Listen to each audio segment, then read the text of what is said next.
les manœuvres de ce véhicule? Oui, réponse A. Non, réponse B. Sur la route, il est possible de le dépasser. Oui, réponse C. Non, réponse D.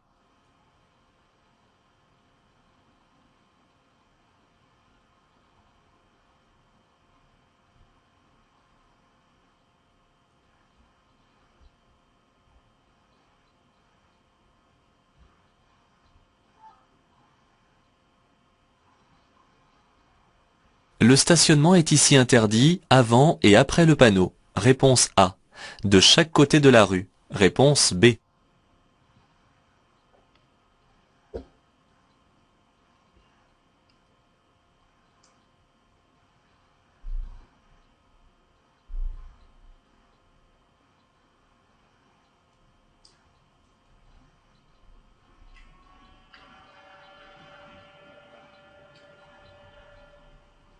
La couleur jaune sur un panneau de direction peut appartenir à une déviation. Réponse A.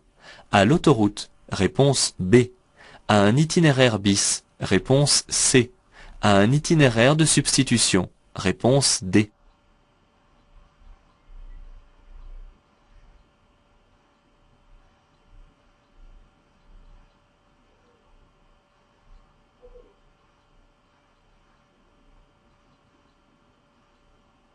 La circulation s'établit ici en fils ininterrompus. Oui, réponse A. Non, réponse B.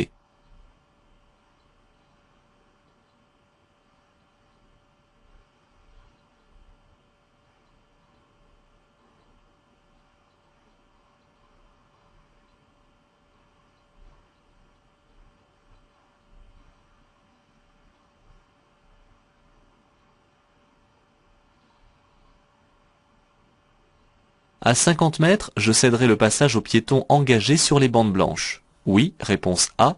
Non, réponse B.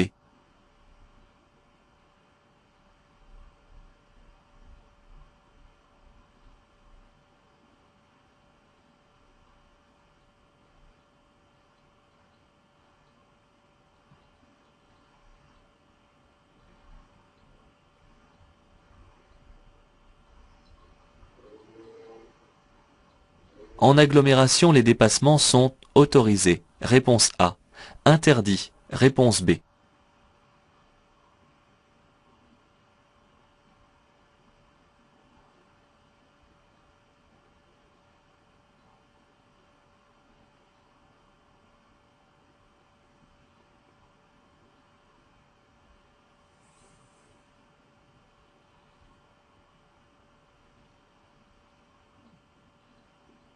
Pour dépasser ces deux camions, je reste sur la file de gauche. Réponse A.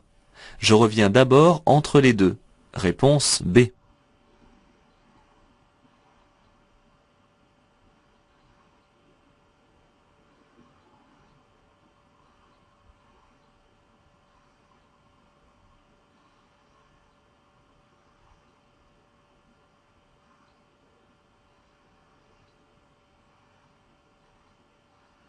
Ce conducteur circule à 70 km/h et persiste à rester dans la voie de gauche. Je klaxonne. Oui, réponse A. Non, réponse B. Je fais un appel lumineux. Oui, réponse C. Non, réponse D.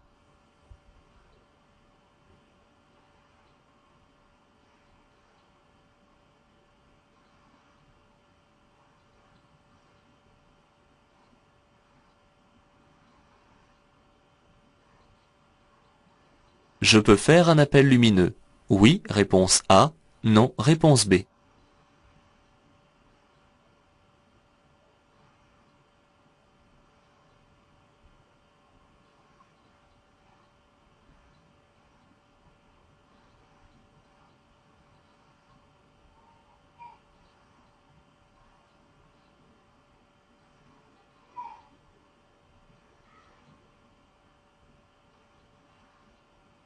Pour tourner à gauche, je m'insère dans la voie de stockage dès le début.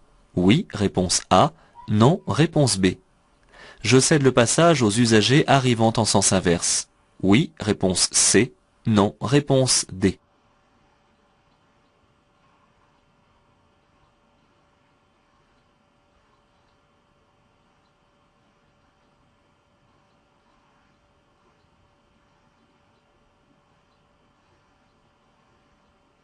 je vais au Mans. Pour être certain d'économiser du carburant, je sors de l'autoroute. Oui, réponse A. Non, réponse B.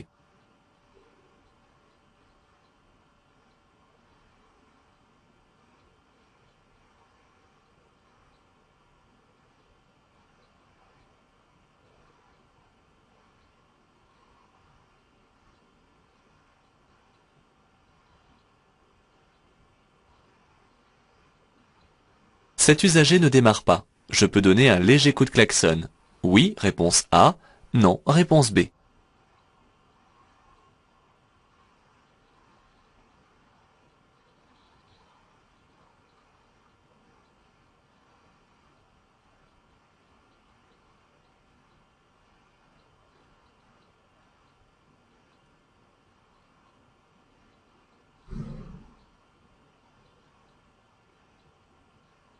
Je circule sur une route communale. Réponse A. Une route départementale. Réponse B. Un itinéraire temporaire. Réponse C. Un itinéraire de déviation. Réponse D.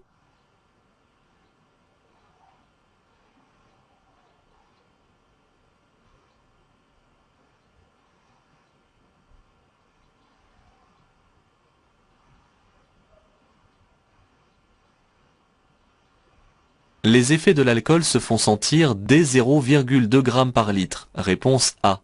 Dès 0,5 g par litre. Réponse B. Dès 0,8 g par litre. Réponse C.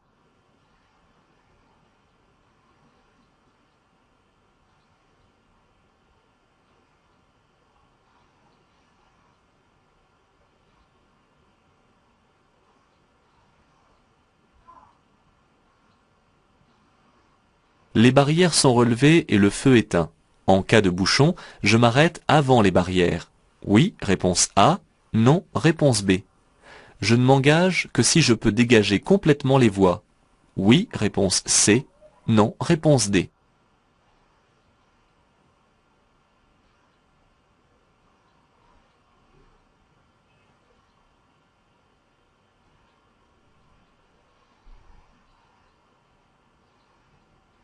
Les aires de repos sont distantes entre elles de 10 minutes environ.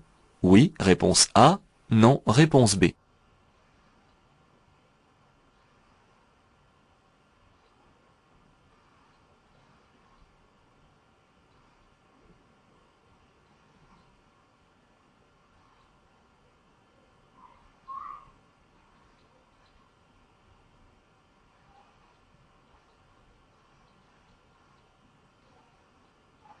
En montagne, les cales sont obligatoires. Réponse A. Conseillé. Réponse B.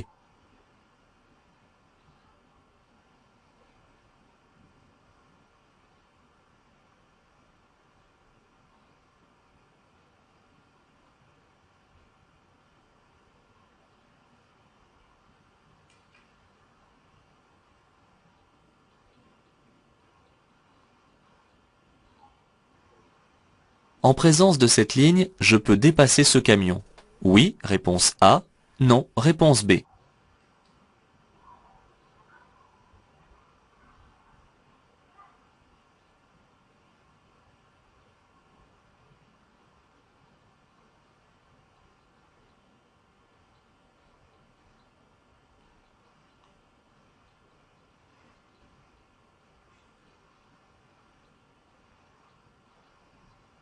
Je me rends vers la départementale 131. J'entre dès maintenant dans la voie. Oui, réponse A. Non, réponse B. Je ralentis immédiatement. Oui, réponse C. Non, réponse D.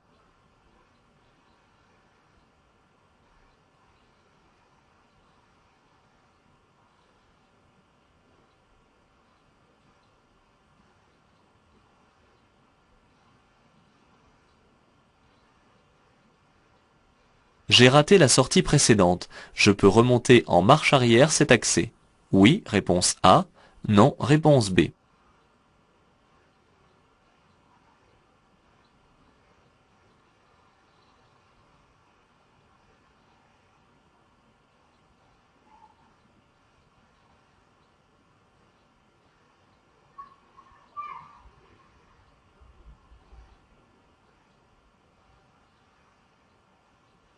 Les grands tunnels, comme celui du Mont Blanc, sont dotés d'issues de survie en cas de feu. Oui, réponse A. Non, réponse B.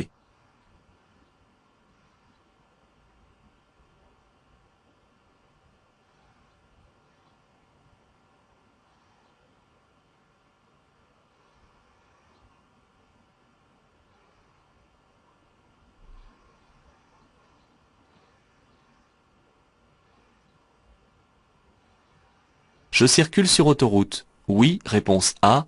Non, réponse B. Caen est à 22 km. Oui, réponse C. Non, réponse D.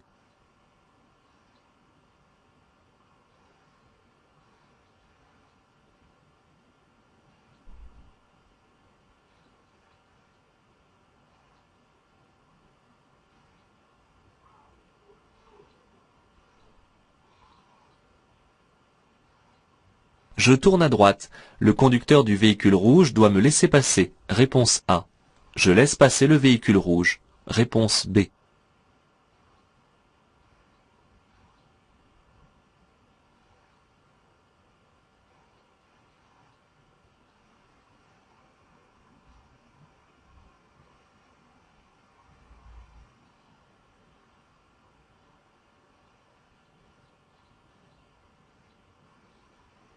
L'usager à droite souhaite tourner à gauche. Je lui fais signe de passer. Oui, réponse A. Non, réponse B.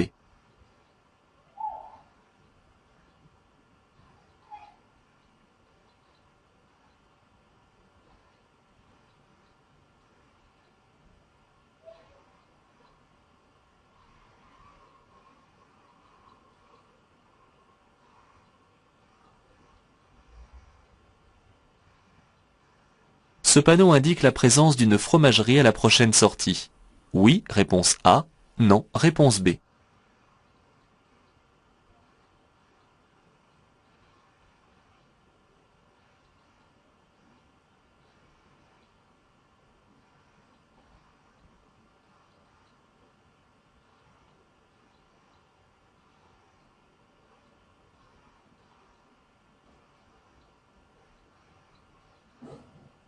Je devrais m'arrêter si un usager arrive à ma gauche. Réponse A. Dans tous les cas. Réponse B.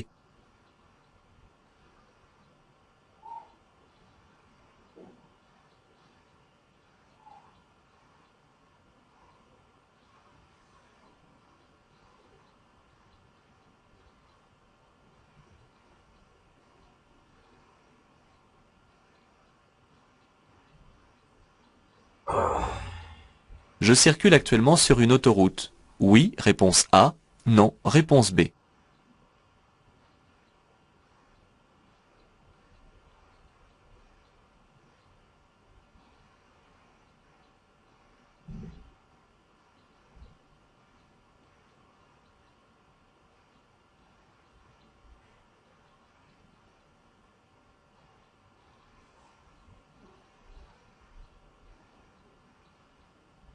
Je peux m'insérer sur l'autoroute. Oui, réponse A. Non, réponse B.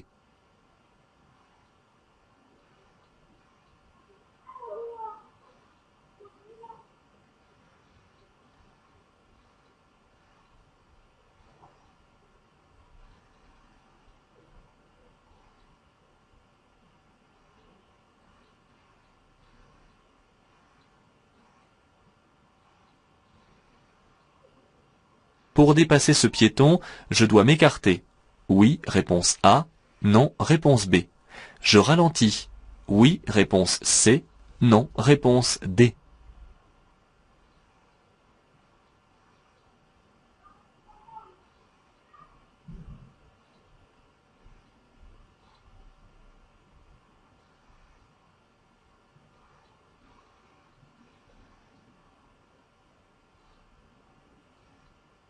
Pour dépasser sur les voies rapides, j'accélère progressivement. Réponse A.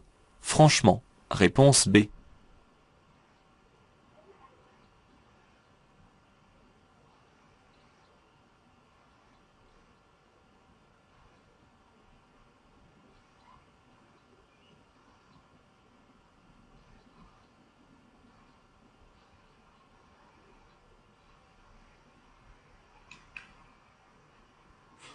La probabilité de trouver du verglas sur la route se situe plutôt le matin, réponse A. L'après-midi, réponse B.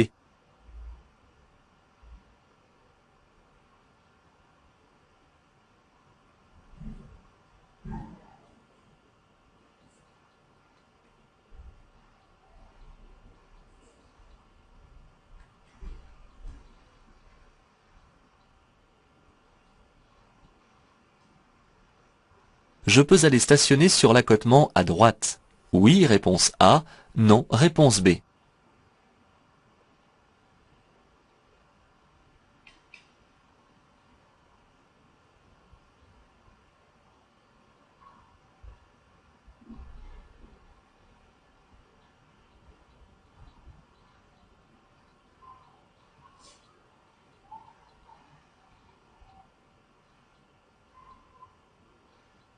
Le pont comporte 3 voies. Oui, réponse A. Non, réponse B. Le dépassement y est interdit. Oui, réponse C. Non, réponse D.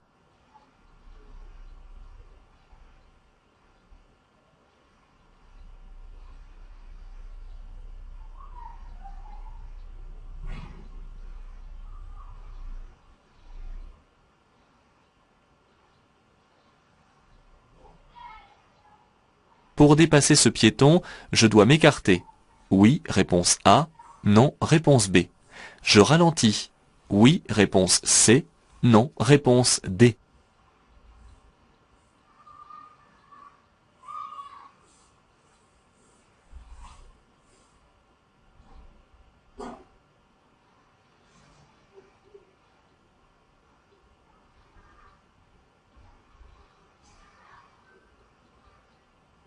Je peux aller stationner à droite. Oui, réponse A. Non, réponse B. À gauche. Oui, réponse C. Non, réponse D.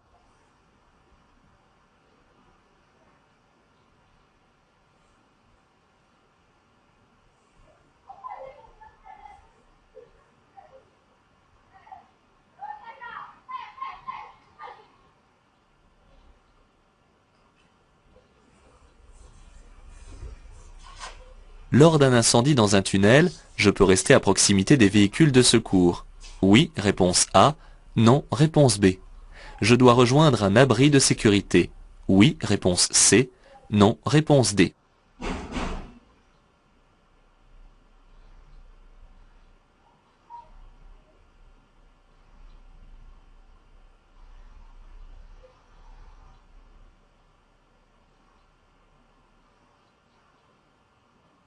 La signalisation annonce un arrêt d'autobus. Réponse A.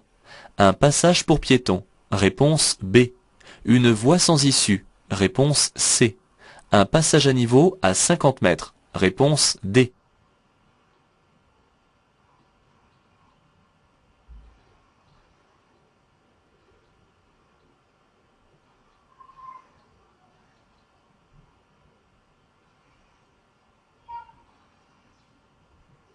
Les chaînes à neige doivent être installées sur les roues motrices. Oui, réponse A. Non, réponse B.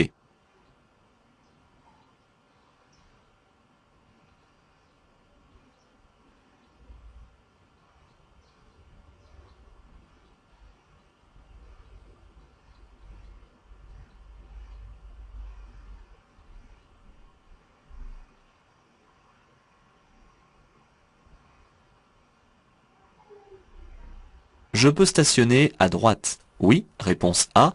Non, réponse B. À gauche. Oui, réponse C. Non, réponse D.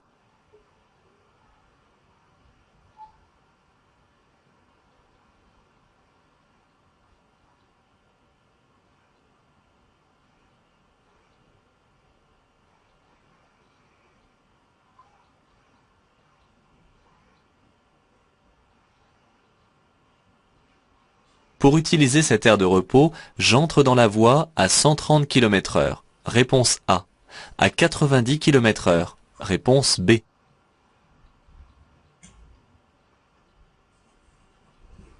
chasse-neige doit bénéficier de beaucoup d'égards lorsqu'il est en activité, annoncé par un gyrophare, et plus particulièrement un gyrophare bleu. Je lui facilite le passage aux intersections, car il doit profiter de son élan. Il est interdit de le dépasser. Enfin, je garde une bonne distance derrière lui car il projette du sel.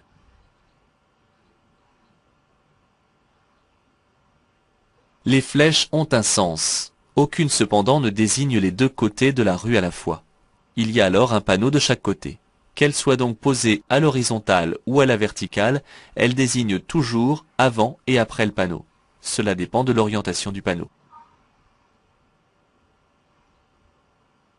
Les directions d'autoroute sont bleues. Parfois, le symbole autoroutier est inclus dans un panneau vert car cette direction y mène. Le jaune est réservé aux travaux, donc aux déviations d'itinéraire. Il sert aussi pour un itinéraire bis ou un itinéraire de substitution S. Pour conclure qu'une circulation s'établit en fils ininterrompus, il faut pour cela que les usagers ne laissent plus entre eux que la distance de sécurité. Ce n'est pas le cas ici, où la voie de gauche est presque totalement libre.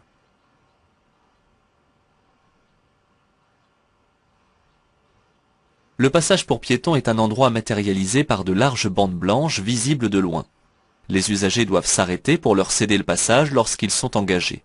C'est pourquoi il est important de ralentir suffisamment à l'approche d'un passage pour piétons.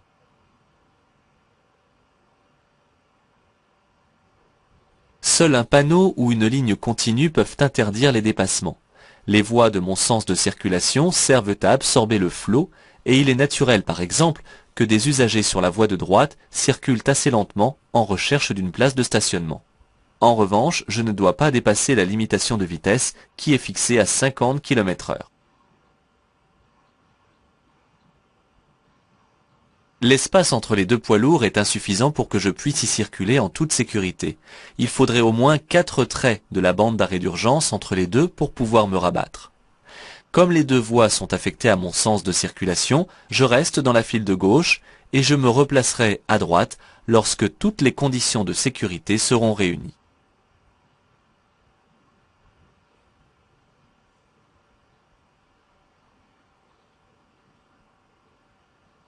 Ce conducteur circule à une vitesse inférieure à la mienne et persiste à rester dans cette voie. Il arrive qu'un étourdi ne s'en aperçoive pas. Bien que l'avertisseur sonore ne soit pas interdit hors agglomération, j'évite de klaxonner pour ne pas le surprendre. De plus, il est probable qu'il ne l'entende pas. J'opte plutôt pour l'appel lumineux.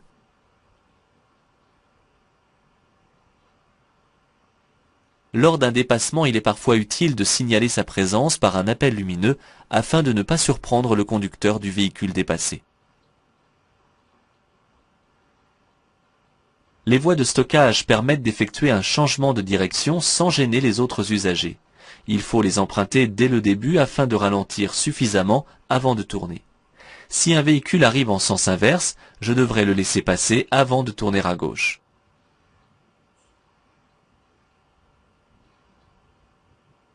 L'autoroute possède l'avantage qu'on régule facilement sa vitesse de croisière sans accélération superflue, alors qu'en suivant un autre itinéraire, j'aurai souvent à m'arrêter et à redémarrer. Il est peu probable qu'en quittant l'autoroute, j'économise du carburant.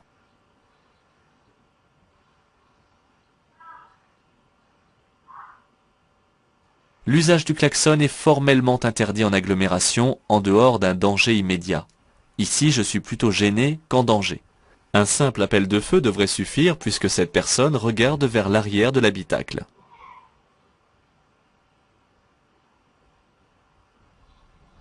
Les routes sont classées en différentes catégories. On les reconnaît par leur couleur. La borne de couleur jaune et la lettre D m'indiquent ici que je circule sur une route départementale. L'alcool rend les gestes imprécis et mal coordonnés. Il réduit le niveau d'attention, de concentration et la résistance à la fatigue. Dès 0,2 g par litre, soit un verre, la perception, le raisonnement et l'action du conducteur commencent à s'altérer. Le champ visuel est rétréci, les distances et les vitesses sont faussées, la sensibilité à l'éblouissement est plus grande, le temps de réaction est allongé. Enfin, l'équilibre et la perception des accélérations sont perturbés. Il faut imaginer l'évolution de la situation. Il est interdit de rester à l'arrêt en circulation sur les voies du train. On se doute pourquoi. Même avec les barrières relevées et les feux rouges clignotants éteints, je reste avant le passage si la circulation est bloquée de l'autre côté. et je n'avance que si je peux dégager complètement les voies, c'est-à-dire après le passage à niveau. Les aires de repos sont distantes d'une dizaine de minutes entre elles, soit une vingtaine de kilomètres. Les stations proposant du carburant sont un peu plus distantes, raison pour laquelle je dois surveiller la jauge et ne pas attendre que le témoin de réserve s'allume avant de faire le plein. En forte pente, il est absolument conseillé de doubler le frein de parc, appelé frein à main, par un autre système d'immobilisation. Les cales en font partie, surtout avec un véhicule lourd comme ici. Je peux aussi passer une vitesse qui empêchera le véhicule d'avancer. Et je tourne un peu les roues vers un obstacle qui arrêtera le véhicule. Il ne faut pas confondre les lignes qui se ressemblent. Celle-ci, située au niveau d'une sortie de voie rapide, n'interdit pas le dépassement mais seulement de passer de la voie de gauche vers la sortie. Je peux donc dépasser ce camion. La voie de décélération permet de réduire ma vitesse après avoir changé de voie. Cela évite un ralentissement dangereux sur la route principale. J'entre donc dès le début de la voie et je ne ralentis qu'une fois dedans.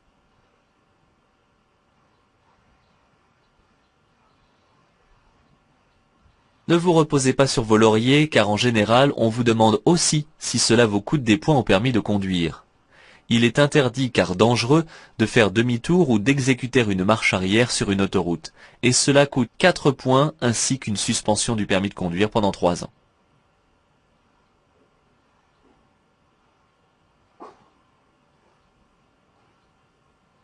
Dès qu'on précise qu'il s'agit d'un long tunnel, il existe des règles ou des procédures à connaître pour assurer la sécurité dans la traversée et pour se protéger en cas d'incident mineur ou d'accident majeur. Ces grands tunnels ont tous des abris de ce type, résistants au feu et aux fumées toxiques. Je dois les utiliser et ne jamais en sortir tant qu'un personnel ne me l'a pas dit. Il existe des issues protégées menant vers l'extérieur.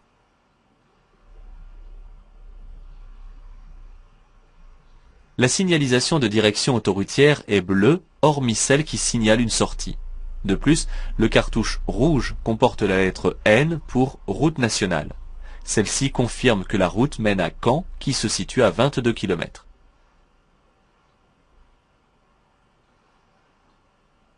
Le conducteur du véhicule rouge a manifesté son intention de tourner à gauche. Il coupe l'axe de la chaussée. Il est tenu de me céder le passage. L'usager sort d'un espace privé? Bien vu, car en effet je dois chercher dans l'environnement les indices qui vont guider mon comportement. Mais est-ce une raison pour lui bloquer le passage? Il risque d'attendre longtemps si personne ne lui fait signe de passer. Je suis en effet bloqué en circulation par un bouchon. Je vais donc rester où je suis afin de lui permettre de s'insérer dans le trafic. Un panneau à fond brun donne des informations touristiques liées au patrimoine régional ou local. Ici, il s'agit d'un des fleurons culinaires de l'Auvergne. Le panneau de céder le passage oblige les usagers à s'arrêter à hauteur de la ligne d'effet si un usager est déjà engagé à gauche sur le rond-point et qu'il risque de le gêner. S'il n'y a personne, je peux passer sans m'arrêter, mais à vitesse réduite, afin d'assurer la fluidité et la sécurité. Les chaussées sont séparées sur cet axe routier, ainsi que me le montre l'environnement, ce qui est confirmé par la ligne de rive continue à gauche. Cependant, la ligne de rive à droite n'est pas celle d'une bande d'arrêt d'urgence qui borde normalement les autoroutes. Je ne circule donc pas sur le réseau autoroutier. Nous sommes deux à nous lancer sur la voie d'insertion. L'usager qui me suit sortira derrière moi. Ici, je peux aisément m'insérer car le véhicule qui circule déjà sur l'autoroute s'est placé sur la voie de gauche afin de faciliter les deux insertions. Je donne un dernier coup d'œil à gauche avant de changer de voie.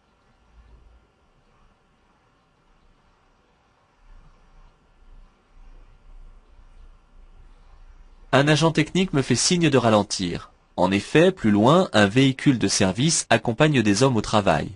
Je m'exécute et je prévois déjà le dépassement éventuel du camion arrêté.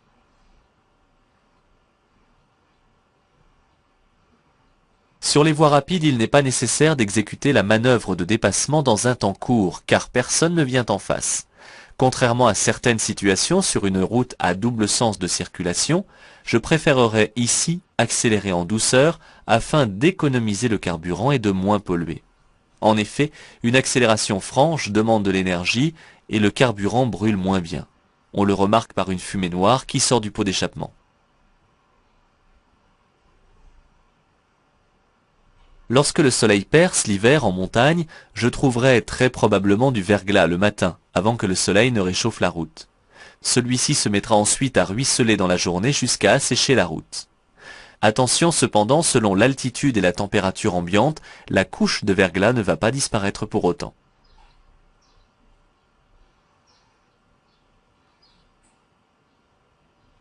La ligne de rive ressemble ici à celle qui borde les bandes d'arrêt d'urgence sur les voies rapides. Je circule ici en agglomération près d'une école. Ce n'est donc pas une voie rapide. Ces lignes matérialisent souvent la proximité d'une intersection ou d'un aménagement de ce type. Elles n'interdisent pas l'accès à l'accotement afin de stationner. Il suffit de compter le nombre des signaux lumineux sur le portique pour connaître le nombre des voies. Il y en a 3, dont une seule réservée à mon sens de circulation. De fait, le dépassement est donc impossible tant que la voie du milieu reste rouge. Ce piéton semble ne pas marcher en un lieu autorisé, mais ce n'est pas une raison pour l'ignorer et ne pas assurer sa sécurité. Je mets le clignotant à gauche et je m'écarte donc. Je dois aussi ralentir car en face de moi, des cyclistes très imprudents circulent à contresens. Ne vous posez pas la question ici de savoir si on se trouve en agglomération ou non. La réponse serait la même. Stationner à droite est possible car l'accotement le permet. Quant à aller stationner à gauche, la ligne continue interdit de passer de l'autre côté.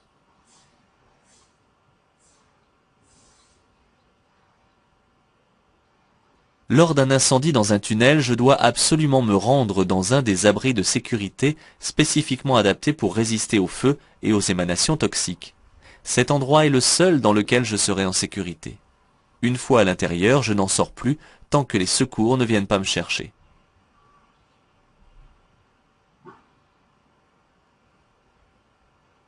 Ici, la signalisation annonce un passage à niveau avec barrière automatique à 150 mètres. Elle annonce également un arrêt d'autobus et un passage pour les piétons. Il n'y a pas de voie sans issue en vue. Les chaînes à neige doivent obligatoirement être installées sur au moins 2 roues motrices. Par conséquent, sur les véhicules à traction, on les placera autour des roues avant et sur les véhicules à propulsion, comme certains véhicules de sport, autour des roues arrière. Attention, l'usage des chaînes n'est autorisé que sur les hors agglomération. La limitation à 80 hors agglomération, je stationne de préférence à droite de la chaussée, à moins que ce côté soit inaccessible. C'est ce que dit la règle. Un emplacement se présente à moi à droite, je me range donc à droite et non pas à gauche. La limitation à 90 km/h commence dès le panneau de prescription. Je dois donc être à cette vitesse dès l'entrée dans la voie, ce qui m'oblige à ralentir plus tôt. J'avertis donc de loin et je commence à ralentir tout en évitant de freiner brutalement à ce niveau.